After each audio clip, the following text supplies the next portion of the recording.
Եկեք ծափահարենք մեր երեխաներին։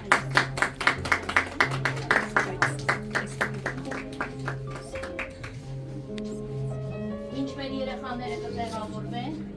և ուզում եմ հաստել, որ մեզ հյուր է Էրեբունի վարչական շրջանի մշակույթի բաժնի ավագ մասնագետ Ամալիա Վարոսյանը մեր ծափահարությունները և մեզ պատվել է իր ներկայությամբ Վահան Տերյանի ծոռը Գևորգ Էմիլ Տերյանը։ Եկեք բարձր ծափահարենք մեր երեխաներին։ Վահան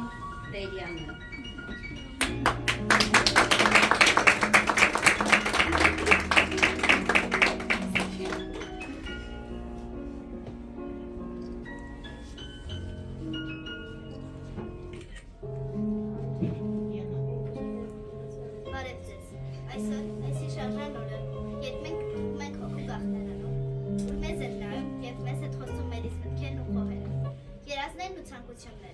Մեր եսերն են ի հայտ գալիս, ահա այստեղ, այս պահին, հուշերի էջերով կհանդիպենք մթնշաղի անուշներին և երազական սիրո քննարական զգացումի մեր թաղծի նուրբ երգչի, Տերյան, սիրո և երազի անկման պոետ խորագիրը գրող միջոցառում համարում ենք բացված։ Ով մի անգամ խմել է Վահան Տերյանի բանաստեղծական բաժակից, նա երբեք ու երբեք չի մոռանա նրա երգերի մեղությունը, նրա հուզիչ աշխարհի ջերմությունն ու նրա բանաստեղծությունների հմայիչ նվագակցությունը։ Այո, այսօր մեր հոգին կարոտ է Վահան Տերյանի լուսեղեն երգին։ Այն անհրաժեշտ է մեր բարդ ու տագնապալի դարաշրջանի մարդուն։ Եվ այժմ էլ նա մեզ է այցելում շնորհայլորեն պարգևելով կարոտանք ու սեր, անմար երազներ ու ցնորքներ։ Սա է բանաստեղծի իսկական անմահությունը։ Վահան Տերյան, ինչպես եկեք վիշատակը, թող լուր փրվի հիմա իրեն, անլուր սիրեք։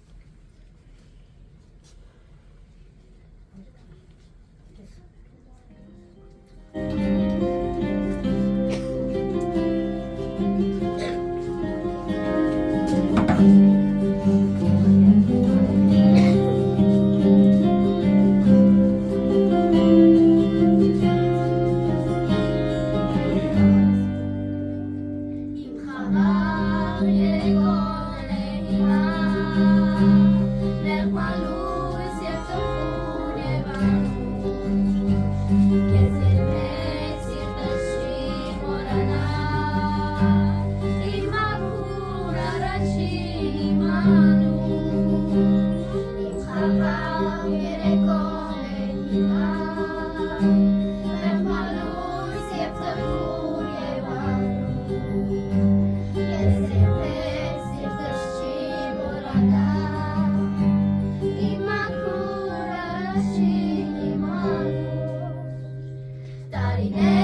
Նավի անունը եղել է Նալբանդել, որովհետև այդ ընտանիքից մի քանի եղբայրներ եղել են արհեստավոր Նալբանդել և միաժամանակ հայտնի